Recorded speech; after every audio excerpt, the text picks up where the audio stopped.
आप देख रहे हैं आपका अपना न्यूज़ 24। आप हमारी पहचान। नमस्कार, आप देख रहे हैं आपका अपना न्यूज़ 24। जैसे कि आप सभी को पता है, वर्ष 2026 आगामी चुनाव 17 फरवरी को होने जा रहे हैं। उसी क्रम में हमारे साथ में हैं वरिष्ठ अधिवक्ता अनुपमा गौतम जी, जिनका क्रम संख्या है 10। जानना चाहेंगे कि क्या उनकी रणनीति है, जैसे कि प्रतिभाग किया है मैम ने भी। तो सबसे पहले स्वागत करते हैं मैम का। नमस्कार। बार काउंसिल के चुनाव में प्रतिभाग करने के लिए मेरे जो कुछ विशेष जो मेरे को लगता था कि ज़रूरी है बातें हमारी आगे आनी, नीति में उसको सम्मिलित किया जाना, तो उनमें एक तो सबसे बेसिक जो है हमारे चैम्बर्स की व्यवस्था है।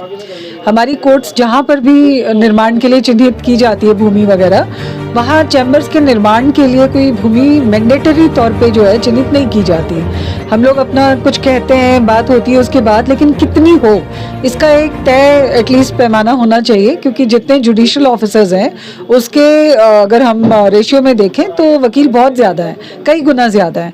तो कम से कम उतना एक रिस्पेक्टेबल, क्योंकि हमारा प्रोफेशन है, तो रिस्पेक्टेबल वे ऑफ लिविंग, हमारा वे ऑफ सिटिंग हमारे को जो है उपलब्ध होना चाहिए। इसके अलावा हमारा बहुत बेसिक जो मुद्दा है वो ये भी है, हमारे जो नए अधिवक्ता एंटर करते हैं एक सपने के साथ आते हैं कि कुछ अच्छा हमारा जो है वो लाइफस्टाइल भी होगा, अच्छा हम एक समाज में एक सही जो स्तर पर जाकर पहुंचेंगे। लेकिन शुरुआत इतनी ज़्यादा कई बार परेशान करने वाली होती है कि डिप्रेस होना शुरू हो जाते हैं, क्योंकि कोई भी पैसे की व्यवस्था जो है न तो सरकार के द्वारा की जाती है न काउंसिल के द्वारा की जाती है। एक छोटा स्टाइपेंड जिससे कि आने जाने का खर्च निकल सके, उसकी भी हमारे अभी सुविधा नहीं है। ये एक बड़ा बेसिक हमारा जो है वो मुद्दा है, जिससे कम से कम जो भी बच्चे आते हैं तो वो अपना ध्यान फिलहाल कमाई में लगाने की बजाय सीखने में लगाएं, जिससे पूरी तरह अपने को उधर इन्वॉल्व कर सकें। इसी तरह से हमारे जो अधिवक्ता एक आयु के बाद काम नहीं कर पाते, उनके लिए पेंशन आदि की भी व्यवस्था ज़रूरी है।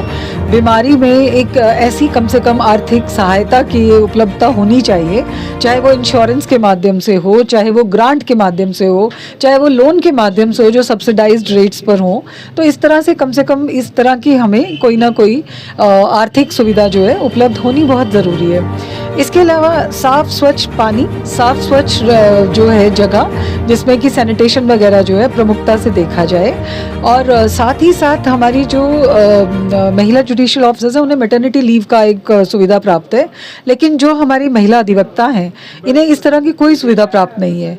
तो जैसे फैमिली कोर्ट में जो लिटिगेंट्स आते हैं उनके लिए भी सुविधा की गई है कि वो आती हैं तो उनको जो है बच्चों को पूरा दिन रखने के लिए क्रैश की सुविधा हो। ऐसे ही जो हमारी महिला अधिवक्ता कार्यरत हैं जो निरंतर कोर्ट में प्रैक्टिस करती हैं, उनके लिए, या जो पुरुष अधिवक्ता भी जो सिंगल पेरेंट है, उनके लिए कम से कम बच्चों को लुक आफ्टर दिन भर करने के लिए, जब बच्चे छोटे हैं, स्कूल नहीं जाते, घर में पेरेंट्स साथ नहीं रहते, तो ऐसे में क्रैश की सुविधा अधिवक्ताओं के लिए भी होनी चाहिए। और जिन महिला अधिवक्ताओं को मैटरनिटी बेनिफिट्स लीव वगैरह में जाना पड़ता है, तो उन्हें भी वो बेनिफिट्स मिलने चाहिए कि उनकी जो है कोऑपरेशन उन्हें इस तरह से हो जाए कि वो कम से कम अपने काम को, अपने क्लाइंट को लूज़ ना करें उस पीरियड के दौरान में। इसके अलावा एक बहुत इंपॉर्टेंट मुद्दा ये भी है कि हर साल बहुत सारे लॉ कॉलेजेस खुल रहे हैं, और इस वजह से हर साल बहुत से जो लॉ कॉलेजेस हैं उससे बहुत सारे छात्र छात्राएं जो हैं वो एंटर करते हैं प्रोफेशन में। जबकि ऑन दी अदर हैंड हमारे जो लॉज बन रहे हैं उनमें बहुत सारे लॉज में से एडवोकेट को बाहर कर दिया गया। जैसे हम सीनियर सिटीजन एक्ट की बात करें, उसमें एडवोकेट की कोई आवश्यकता नहीं है, जबकि उस अपनी आयु के उस स्टेज पर बहुत सारे लोग ऐसे हैं जो अपनी बात को नहीं कह पाते। इसी तरह फैमिली कोर्ट में हमें परमिशन के बिना अंदर एंटर करना अलाउड ही नहीं है। तो at the mercy of court हम काम कर रहे हैं, और ये दो ही नहीं, अन्य बहुत सारे ऐसे एक्ट्स हैं जिसमें से लॉयर को बाहर कर दिया गया है कि आपकी ज़रूरत नहीं है। तो एक तरफ तो दुनिया भर के कॉलेजेस खुल गए, दूसरी तरफ हमारे को एक्ट में प्रेजेंट होने की ज़रूरत नहीं है, तो कैसे चलेगा हमारा रोज़गार। तो ये चीज़ों को नज़र में रखते हुए एक हमारी ये भी बहुत ज़रूरी एक मांग लगती है, जो एक बार नीति इसके संबंध में बनाई जाए सरकार से, या केंद्र सरकार से, या राज्य सरकार से हर साल का एक बजटरी प्रावधान प्रावधान जो है वो अधिवक्ताओं के लिए किया जाए।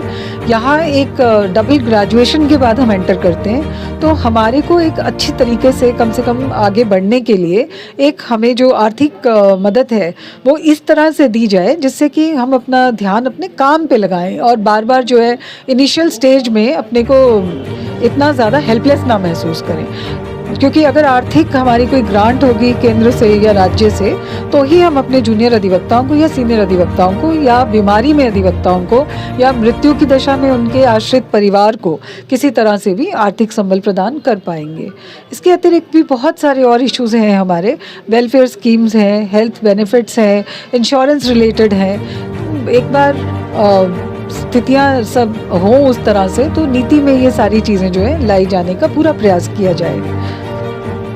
धन्यवाद मैम। और साथ ही मैम से थोड़ा सा जानना चाहेंगे, जैसे कि जो पूरा अधिवक्ता समाज है उसमें कुछ नवयुवक अधिवक्ता हैं, महिलाएं हैं, तो मैम हम जानना चाहेंगे कि उनके लिए आप क्या प्रोटोकॉल उनको फॉलो करना है ताकि मतदान अच्छे से सफल हो पाए। हाँ, ये एक बहुत ही इम्पॉर्टेंट बात है क्योंकि ये बैलेट जो है इसमें 104 प्रत्याशी हैं और कम से कम जो मत दिए जाने हैं वो 5 हैं और मैक्सिमम जो दिए जाने हैं 23 हैं। यदि कोई 5 से कम का प्रयोग करता है, 5 से कम जो लोगों को प्रेफरेंस देता है, तो वो उनका जो वोट है वो इनवैलिड हो जाएगा और यदि वो 23 से ज़्यादा को वोट करता है तो भी वो इनवैलिड हो जाएगा। दूसरी चीज़ ये है कि जो क्रम संख्या है, यानी आप किसी भी प्रत्याशी को फर्स्ट दे रहे हैं तो उसके बाद वाले को सेकंड देंगे, उसके बाद जो आप करना चाहते हैं जिसको प्रेफर करते हैं थर्ड देंगे। ऐसा नहीं करना है कि 1 के बाद 3 दें और 2 स्किप कर जाएं, फिर आप 5 दे दें और 4 स्किप कर जाएं, तो ऐसे में आपका फॉर्म इनवैलिड हो जाएगा। तो 1, 2, 3, 4, 5 आप अपनी पसंद के किन्हीं 5 अधिवक्ताओं को दे सकते हैं, पर कम से कम 5 आपको वोट देना ज़रूरी है और ज़्यादा से ज़्यादा आपको 23 वोट देना ज़रूरी है। ये भी इम्पॉर्टेंट है कि जो बैलेट पेपर है आप उस पर अपना कोई भी चिन्ह अंकित नहीं करेंगे, ना हस्ताक्षर करेंगे, ना कटिंग करेंगे, ना टिक मार्क करेंगे, ना कोई और सिंबल बनाएंगे कि किसी तरह से भी ये मालूम हो कि कौन वोट दे रहा है या किसने किसको वोट दिया है। ये चीज़ें जो है गोपनीय रखी जाती हैं। ये सिंगल ट्रांसफरेबल वोट से जो है ये किया जाता है। कैलकुलेशन जो बाद में भी होगी वोट्स की, वो इसी के अनुसार होगी। तो बहुत समझदारी से, सही तरीके से और समय पर आकर आप मतदान करेंगे तो जो भी आप अपने प्रत्याशी जिनको भी आप चाहते हैं कि वो जीतें और काउंसिल में पहुँचे, तो उनकी जीत सुनिश्चित ज़रूर करिए, मगर वोट ठीक से देंगे तभी सुनिश्चित होगी। यदि आपका बैलेट ही इनवैलिड हो गया तो फिर आपका वोट बेकार हो जाएगा। तो ये ध्यान रखने की ज़रूरत है बहुत ज़्यादा। धन्यवाद मैम।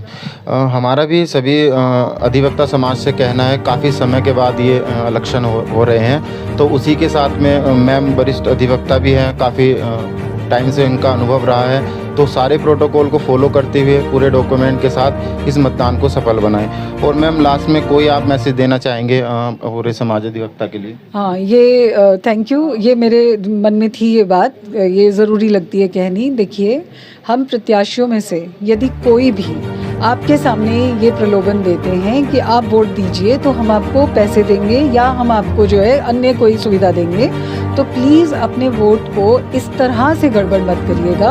आपका वोट अगर आज आप पैसों से दे रहे हैं तो उसकी भरपाई आपको अगले 5 वर्ष तक करते रहना पड़ेगा, जो कि मुझे नहीं लगता कि आपके लिए सही होगा।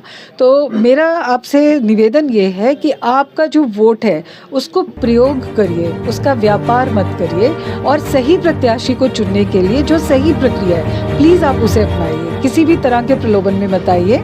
ये हमें भ्रष्टाचार का हिस्सा नहीं बनना है, हमें इन सब चीज़ों को हटाने का प्रयत्न करना है। धन्यवाद। बहुत बहुत धन्यवाद मैम। और मैम ने पूरा प्रोसेस बताया, किन बिंदुओं पे मैम का आगे विचारधारा है काम के लिए और किन किन चीज़ों पे मैम आगे काम करना चाहती हैं, और साथ में एक अच्छा मैसेज भी दिया। और हम भी अपने चैनल के माध्यम से यही कहना चाहेंगे कि अफवाहों पे और इन सब चीज़ों पे ध्यान न देकर अपना निष्पक्षता के साथ वोट करें और इस मतदान को सफल बनाएं। बने रहिए हमारे चैनल के साथ। धन्यवाद।